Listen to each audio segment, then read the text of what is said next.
ज्ञानदेव तुकाराम पंढरीनाथ भगवान की जय। प्रभु श्री रामचंद्र भगवान की जय। श्री गणेशाय नमः। श्री गुरवे नमः। जय जय जगद्वंद्य वेद सारा प्रणव रूप विश्वंभरा करुणार्णवा परम उदारा राघवेंद्र श्रीरामा मनमदधरण रत्ना चतुराजन कामरंजना मंगल भगिनी मनमोहना जगजीवना भक्तवरदा लागता प्रलय रूपाघात शरीर प्रारब्धे ती अनर्थ ते खेदन मानी चित्त सीतानाथा करियासी। भगवंता असं करा कसं करा, प्रलय आघात जरी लागला तरी सुद्धा शरीराला झालेल्या जखमा संपतील, पण जीवनरूपी असणाऱ्या नदीमधून आम्हाला बाहेर काढ सोडवं असंच तुम्ही रामचंद्र करा असं ग्रंथकर्ते सांगतात। बोध वैसर हृदयानुदिनी शांती क्षमा दया उन्मनी या विलसोत मानस सदनी ऐसे करी श्रीरामा। भोग विलास ऐश्वर्य अहंकार काम क्रोध लोभ मद मत्सर अहंकार याच्या मधून आम्हाला बाजूला काढा असं महाराज सांगतात।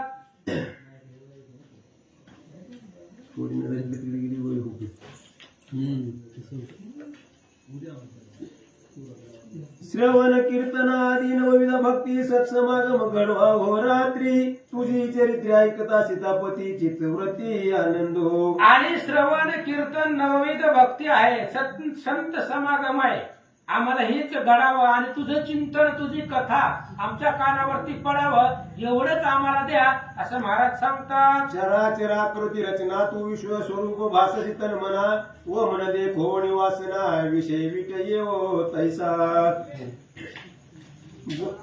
माझे मन आणि बुद्धी पायी वाकिने पुरे होत पायी प्रेम पितांबर सर्वदाही जगनी विलसो तुझिया। माझे तुळलिंग देह देखा तुझे पायी विलसोत पादुका ताठिकांत काय जनायका सर्वदा करियाईशे पै। माझ्या पंच प्राणांच्या गिळा मुकुट कुंडळे पद कमळा ब्रह्मानंदा भक्त वत्सला सर्व काळ करियाईशेची। षोडशाध्यायी झाले कथन शेयाती रायाचे यज्ञ जाण अश्विनी कुमाराचे विभाग देऊन सुआश्रमाचे वन पातला। पाठीमागच्या अध्यायामधली कथा इथपर्यंत आलेली होती। चवन ऋषी भृगु महाराजांचे सुपुत्र चवन ऋषी यांची कथा आपण ऐकली।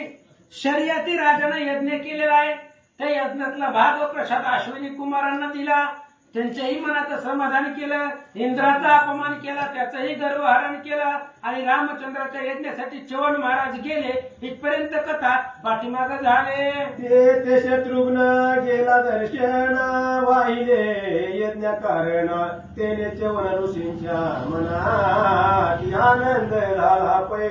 आणि त्या पयशनी तीरावरती चवन ऋषी आपल्या पत्नीसह सुकन्ये सहित आश्रमामध्ये राहत असताना शत्रुघ्न ते घोड्यासहित तिथे गेले आणि मग रामचंद्राचा घोडा आहे तो यज्ञ करतोय असं वर्तमान शत्रुघ्नाने सांगितलं। मग हनुमंत तयासी सकुटुंब परिवारासी अश्वमेध मंडपाशी क्षण माझी आणि मग हनुमंतानं विचार केला ही ऋषी मंडळी चालत कसं जाणार, म्हणून हनुमंतानं आपल्या पाठीवरती त्यांना बसवलं आणि एकाच क्षणामध्ये अयोध्येला रामापाशी घेऊन आले। रामे केले ऋषी पूजन तेने आनंद तयाचे मन मग लीला विग्रही रघुनंदन मुरलीस्तविला ऋषी वय।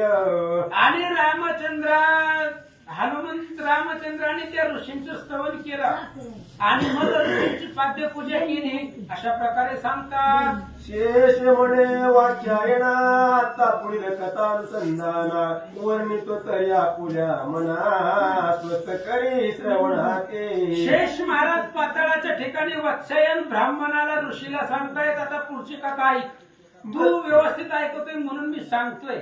चित्त मन बुद्धी एकत्र कर, सर्वांगाचे कार्य कर म्हणून तुला आतापर्यंत 16 अध्याय सांगितले, आता 17व्या अध्यायाचं चरित्र तुला सांगतो ऐक। भृगुसुताचे तपतेजा पार अवलोकोणे शत्रुघ्न वीर मना माझे आश्चर्य थोर मानिता पै झाला। चवन महाराजांचं तपतेज अद्भुत होतं, काल आपण पाहिले चव्हाण महाराजांची तपश्चर्या कशी होती, महाराज अंगावरती वारुळ झालेलं होतं, हातावरती झाडं निर्माण झालेली होती, अब्ज वर्षापर्यंत तप केलेलं होतं. हे सुमती प्रधानाने शत्रुघ्नाला सांगितलं. त्यावेळेस त्याला आश्चर्य वाटलं.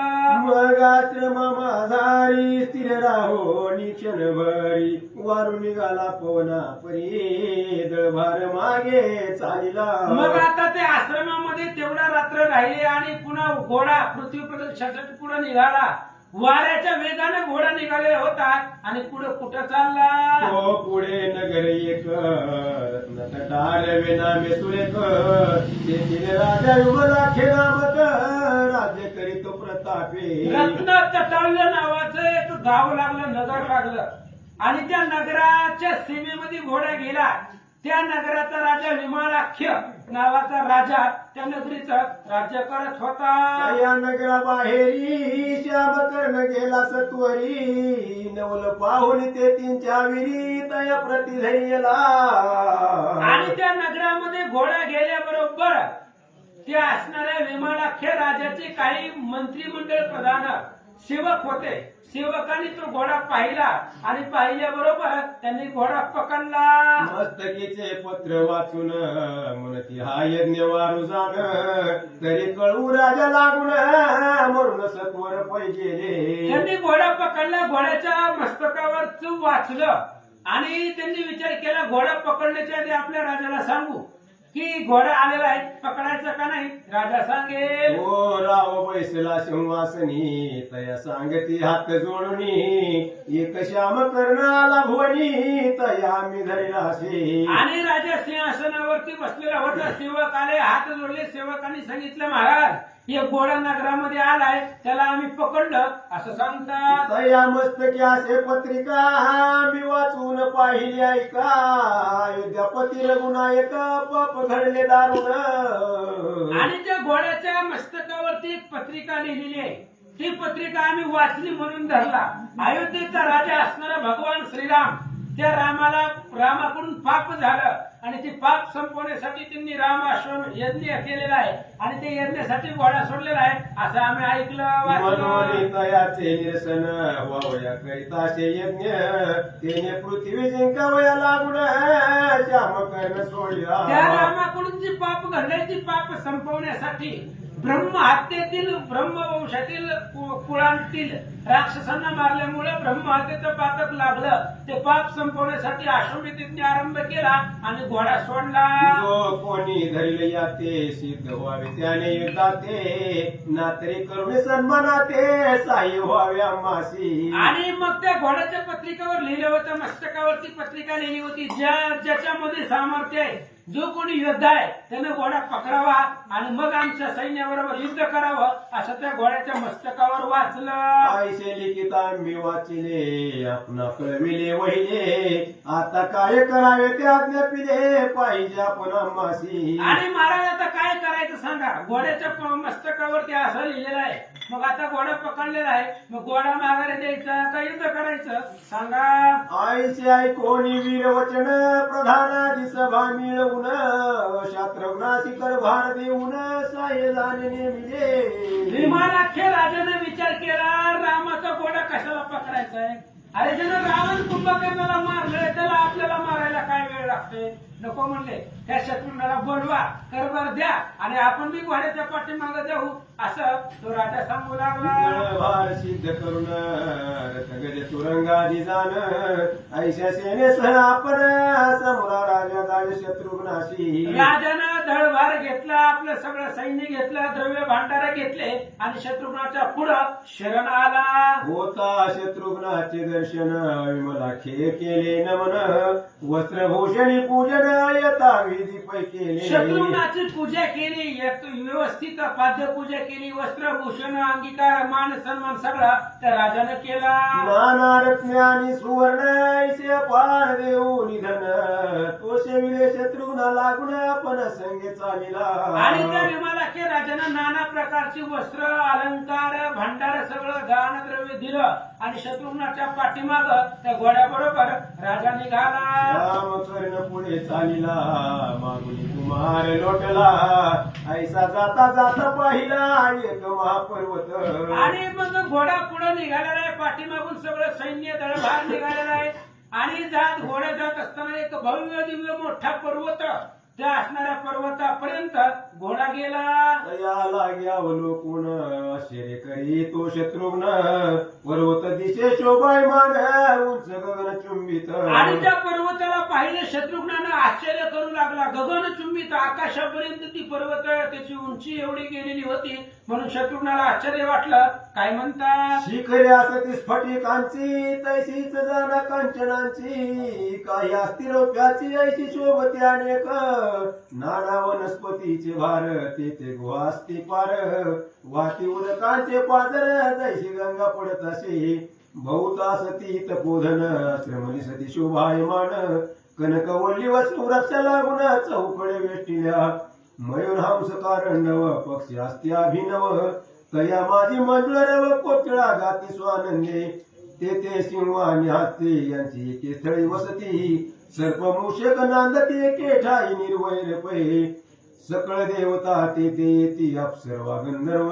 नृत्य करीती नारद तुंबरादी आळविती हरी स्तुती कारणे ऐशा नगाते पाहून शत्रुघ्न म्हणे सुमती लागून या भूधराचे नाम कवन मज लागून निवेदी. अशा प्रकारचा पर्वत पाहिला बरोबर शत्रुघ्नानं सुमतीला विचारलं, महाराज प्रधानजी या इकडं, तुम्हाला सगळी माहिती आहे जगातली, म्हणले सांगा हे पर्वत कोण आहे, याचं नाव काय आहे, त्या ठिकाणची जागा याचं नाव काय आहे, इथं राजा कोण होता, काय इतिहास आहे मला सांगा.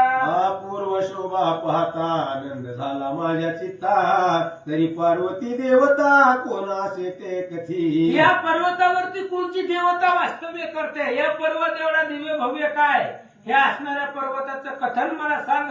सुमतीला शत्रुघ्न विचारतात. आईशे ऐकता भाषण सुमती म्हणे तया लागून मी ऐकले याचे कथन ते तुझं प्रति सांगतो. सुमतीने सांगायला सुरुवात केली, महाराज मी बी असंच ऐकलंय आणि मी जे ऐकलेलं आहे या पर्वताबद्दलची माहिती तेच तुम्हाला सविस्तर सांगतो, ऐका. नील पर्वत यास म्हणती पापी अशी शिखरे न दिसती ऐशी असे याची कीर्ती जग सर्व प्रसिद्ध. नीलग्रीव या पर्वताचं नाव आहे महाराज, नील पर्वत म्हणतात. आणि या असणाऱ्या पर्वताचं शिखर एवढं गगनचुंबित तुम्हाला दिसलं पण पापी लोकांना ते दिसत नाही असं सांगतात. नील विक्रय करीती कोणी आत्व विकतीले लाक्षे लागोनी घृताशी रस विक्रय करुणी उदर पोषण करीती जे. मग हे पर्वताचं शिखर कोणाकोणाला दिसत नाही, द्रव्य विकतात, गोरस विकतात, तूप वगैरे सगळं रस नाना प्रकारे जे विकून आपलं पोट भरतात, अशा लोकांना या पर्वताचं शिखर दिसत नाही. किंवा कन्येचे जे हो निधन करती पाप दारुण अथवा पतिव्रतेशी दूषण लाविती जाधम पै. जे कन्येचा विक्रय कन्या विकय घेऊन त्याच्यापासून धन मिळवतात, अशा प्रकारचं पाप करतात, पतिव्रतेला दूषण देतात, त्यांना ही पर्वत दिसत नाही. षड्रसादी उत्तमान आपण करुणी सेवन दुसऱ्याशी वाढी ती भेद करून पंक्ती भेद तया. पंक्तीमध्ये भेद करून आपल्याला चांगलं चांगलं खायला आणि दुसऱ्याला शिळं पाळं रात्रीचं देतात, अशांना पर्वताचं शिखर दिसत नाही. हाती ती आला पाहून दारी तयाचा चुका अनादर करी विश्वासघातकी दुराचारी ऐसे बहुपातकी. आणि महाराज या जगावरती लय पातकी येतात, किती किती नावं सांगू. अतिथीला विमुख होतात, अतिथीला काही घरामधलं देत नाहीत, अशा प्रकारची पापी लोक जे आहेत त्यांना ही पर्वताचं शिखर दिसत नाही. येऊन पातक्या लागून दृष्टीनं पडे शिखर जाण वैकुंठपुरीचे निधान हे पर्वती वसत असे. अशा पापी लोकांना पर्वताचं शिखर दिसत नाही.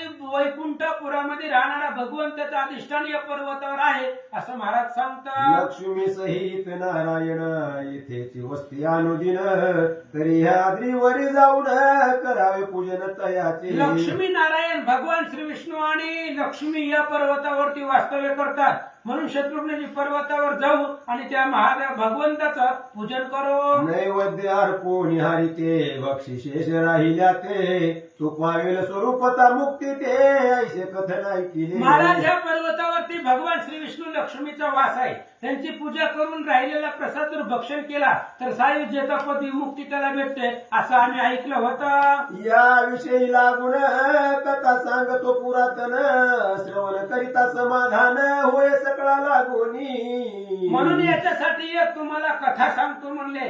ह्या पर्वतावरती पूजा केल्यावर कोण मुक्तीला गेलेला आहे, त्याचा कसा उद्धार झालेला आहे ह्याची कथा तुम्हाला सांगतो. बस करायचं का? द्या मग.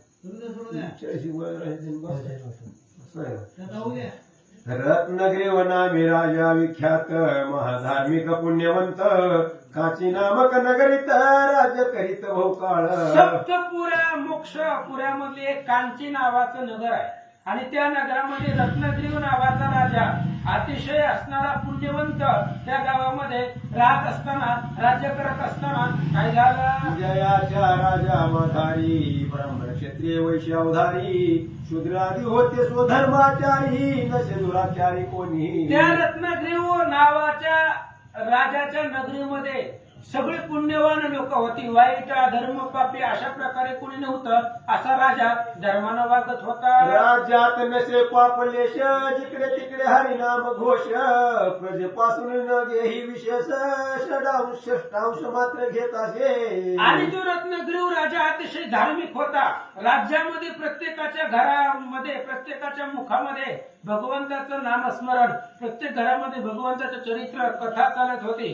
प्रजेकडून राजा काही करभार वगैरे घेत नव्हता असं सांगतात. ऐशा रीती करोनी पालन प्रजा राखी आनंद घन भूपतीचे कल्याण इच्छुन करीती ब्राह्मण षटकर्मे. मग अशा पद्धतीने राजा धर्मवान होता. प्रजा कला सुरक्षित व्यवस्थित पालन करत होता. म्हणून त्या राजाचं कल्याण व्हावं म्हणून ऋषी मंडळी अनेक प्रकारचे षड कर्मयज्ञ करू लागले. ऐसे बहुकाळापर्यंत राज्य सुख भोगिल्या परिमित मग ताप पावले चित्त कवन्या काळी तयाचे. मग राजाने विचार केला, बास म्हणले आता राज्यविलास बघायचा बास. आता अनुताप मनामध्ये निर्माण झाला आणि काय करतो. विषयालाक्षी नामे करून स्त्रीपतिव्रता तया लागून तिलसी करुणी भाषण तोषे विमन सतीचे.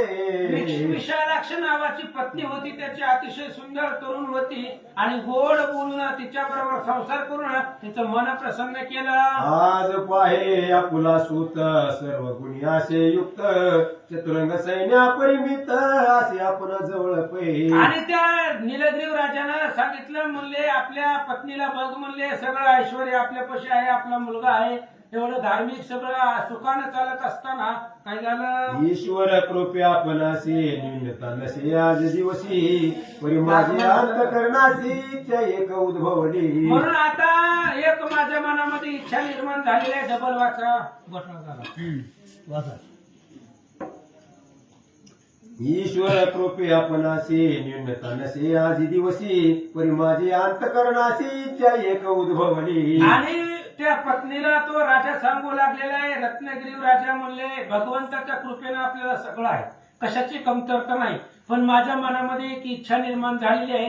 कोणती. आजवरी आयुष्य व्यर्थ गेले विषय सुखे मोही घातले ते निसार्थक न घडले मानवी तन उपजोनी. म्हणून त्याने विचार केला आजपर्यंत राज्य विलासामध्ये राहिलो, जीवनाचं कल्याण झालं नाही. मानवी देह भेटलाय कल्याणासाठी. जीवाला माणसाचा देह भेटत असतो. त्याची दोन कारण आहेत. एक मागच्या जन्मीचं फेडायचं असतंय आणि दुसऱ्या जन्मीचं पुण्याचा साठा तयार करायचा असतंय. म्हणून माणसाचा जन्म असतोय आणि त्याच्यासाठी ते असणारं मी यातलं काहीच केलं नाही असं राजा म्हणू लागला. आपण पातळी जरा मृत्यू गाठी सत्वरा शरीर पडता कैशी धरा सावरील भारा मुच्या पै. म्हणून आता आज आमच्याकडून एक त्या ठिकाणी असणार जरा वयोवृद्ध आम्ही झालेलो आहेत. म्हणून आता जर काहीच पुण्याचं कर्म आमच्याकडून घडलं नाही, जर तसंच मेलो तर जमिनीला वज होईल असं तो राजा बोलू लागला. पूर्वी तारुण्य असता भले विष्णू पूजन म्या नाही केले, केले, हा. पुढे न उठतील पाऊले केवी घडेल दर्शन पै. म्हणून आता तरुण असताना परमार्थ केला नाही, भगवंताचं भजन पूजन केलं नाही, आता म्हातारपणात तरी करावं, आणि जर नाही केलं तर मग पुन्हा नरकाला जावं लागेल असं राजा बोलू लागला. शंकराचे नाही केले स्मरण कैसे चुके जन्म मरण, म्हणून कधी तो तुझं लागून तीर्थयात्रेशी मी जातो. बायकोला सांगू लागला आता बस झालं संसार करायचं, मी जातो आता तीर्थयात्रेला, कंटाळा आला संसार करून, आता काय करू म्हणले, महादेवाचं भजन करतो, भगवान विष्णूचं करतो आणि तीर्थयात्रेला जातो असं सांगू लागला. सर्व आपुले राज्य जाण करीतो पुत्राच्या स्वाधीन, ऐसा विचार स्त्रियशी बोलून मग निद्रिस्त झाला तो. आणि आपल्या बायकोला सांगितलं आजचे दिवस झोपतो, आता अंधारचं कुठं जाऊ, झोपतो आजचे दिवस घरामध्ये, उद्या सकाळी सकाळी माझं सगळं असणाऱ्या बियात भरून ठेव, मी जातो तीर्थयात्रेला असं बायकोला बोलला आणि पलंगावर झोपला. या निद्रे माझी जाण अद्भुतची पाहिले स्वप्न, एक ब्राह्मण येऊन राजा पुढे ठाकला.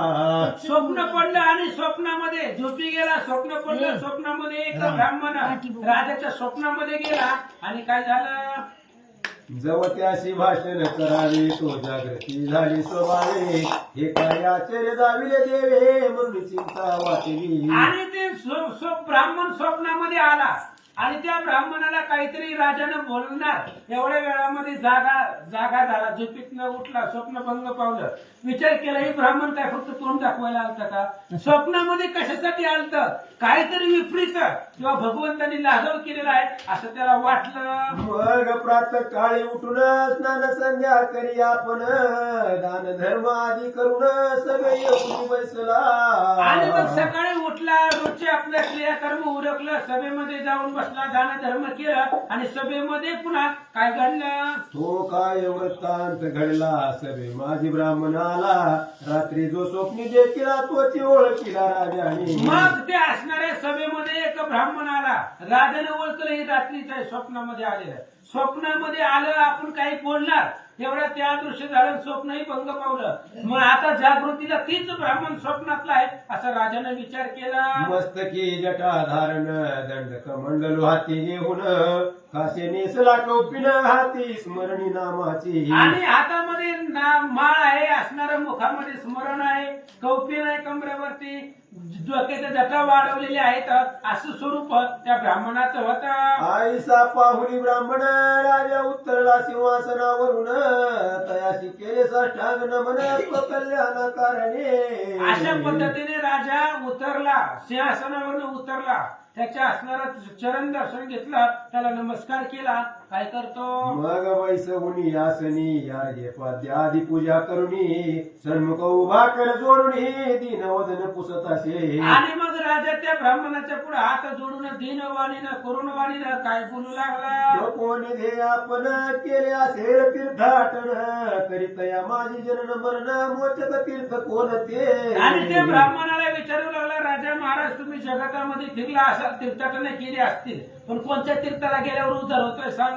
हा तू आजीचे दर्शन करिता प्राप्त होई सायुजता, ऐशी मज निवेदी देवता ब्राह्मण उत्तम दयाळा. ब्राह्मण महाराज तुम्ही दयाळे आहात, व अंतकरणामध्ये उदार आहात, किंवा कोणत्या देवताचं स्मरण केल्याबरोबर सायुज्य मुक्ती भेटते असं देवाचं तीर्थाचं मला नाव सांगा.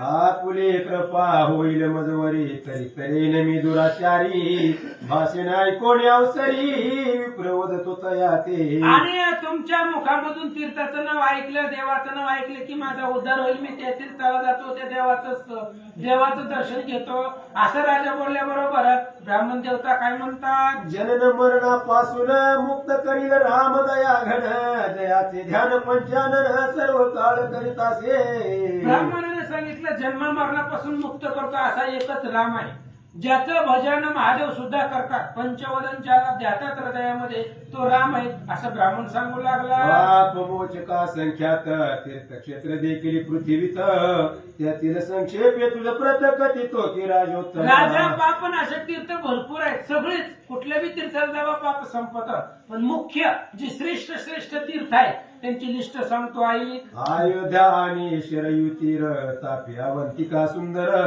कांती रेवा पापहर गोकर्ण महाबळेश्वर देखिला मल्लिकार्जुन पर्वत थोर ज्योतिर्लिंग्या सत्या पार गोमती तीर्थ द्वारका नगर वश श्रीकृष्ण जठाई आणि पाहिले चक्र तीर्थ पाषाणाचे चक्रांकित होत आस्ती पडतात यात तेही तैसेच होत. अशा पद्धतीने सप्तमोक्ष पुऱ्या सांगितली शरयू तीर्थ सांगितलं अयोध्यानगर सांगितलं गोकर्णा महाबळेश्वर मल्लिकार्जुन पर्वत 12 ज्योतिर्लिंग गोमती तीर्थ द्वारका सगळी नावं सांगितली. ह्याच्यामधलं कुठल्या बी तीर्थाला जर तुझा उद्धार होईल असं सांगितलं. चक्रतीर्थ सांगितलं. हा त्या चक्रतीर्था माझी जाण जे मानव पावती मरण तयाच्या हस्तीचे चक्रांकित होऊन होत पूजन तयाचे. आणि त्या चक्रतीर्थामध्ये जर एखादा व्यक्ती तिथं मरण पावला तर त्याच्या असणारे हाड ते हाड त्या चक्रतीर्थामध्ये पडल्याबरोबर काय होतं. जया ठाई वसे जाण साक्षात त्रिविक्रमापन तेही म्या केले अवलोकन ऐक्या आणि कपुडती आणि जिथं साक्षात त्रिविक्रम भगवान राहतो तेही तीर्थ मी अवलोकन केलेलं आहे त्याचंही नाव आहे. सर्व पापापासून मुक्त कैयाशी कुरुक्षेत्र भुवरी ते श्रीमंत पंचक तीर्थावधारी पावन करी सकळा ते. सगळ्या पापापासून मुक्त करणारं कुरुक्षेत्र आहे आणि त्या कुरुक्षेत्रामध्ये श्रीमंत तीर्थ आहे. जिथं दुर्योधनाचं आणि भीमाचं युद्ध झालं त्या श्रीमंत तीर्थावरती दुर्योधन तिथं मारलेला आहे भीमानं आणि त्या तीर्थावर गेल्यावर मुक्ती भेटते. आणि जे का वाराणसी जयसी म्हणती सकळ काशी तेथे जाता दोष किलमिशासी नाशिता शिक्षण मात्रे. काशीला जावा त्या काशीला गेल्यानंतर तुमचा उद्धार होईल सगळे दोष संपतात. ते जे प्राणी मरण पावत त्यांचे दक्षिण तरणात तारक मंत्राचा उपदेश करीत विश्वनाथ स्वमुखे. काशीमध्ये माणूस मेल्यानंतर महादेव त्याच्या कानामध्ये मंत्र सांगतात आणि त्याचा उद्धार करतात. ऐशी अनेक तीर्थे जगती म्या पाहिली गा भूपती परिचम चमत्कार नील पर्वती सर्वहुनी अधिक अशा अनेक तीर्थ मी जगामध्ये पाहिलेले आहे पण नील पर्वत जे आहे ते असणारा शत्रुघ्नानं पाहिलेला पर्वत आणि त्या पर्वतावर एक आश्चर्य घडलेलं आहे. एक नवीन अशा प्रकारचं तिथं एक कथा घडलेली आहे. त्याचं महात्मा तीर्थ त्याचं जी काही कथा आहे ती तुला सांगतो. नीलगिरी अवलोकिले ऐसे त्रिभुवनी नसे वहिले कोणी न पाहिले न ऐकिले ऐसे चरित्र कथितो मी. आणि नीलगिरी पर्वत आहे त्या पर्वताचं अवलोकन केलं आणि त्रिभुवनामध्ये असा पर्वत जगात कुठंच नाही आणि त्या पर्वतावरती काय घडलं ती कथा तुला सांगतो. ऐसे ब्राह्मणाचे ऐकोळी वचन आनंदले रायाचे मन ते पुढील अध्यायी कथन विष्णुमुखे वदविलकी. दत्तदास सांगतायत की नीलगिरी पर्वताचं आख्यान सांगायचंय पण आता नको. पुढच्या अध्यायामध्ये तुम्हाला त्याचं सविस्तर कथा चरित्र सांगतो ऐका. इति श्री पद्म पुराण पाताल खंडे शेष वाच्यायन संवादे रामाश्वमेधे ब्राह्मण समागमो नाम सप्तदशाध्याय गुणा श्री सीतारामचंद्र अर्पण. कोंडाली गौरधारी विठ्ठल श्री ज्ञानदेव तुकाराम पंढरीनाथ भगवान की जय.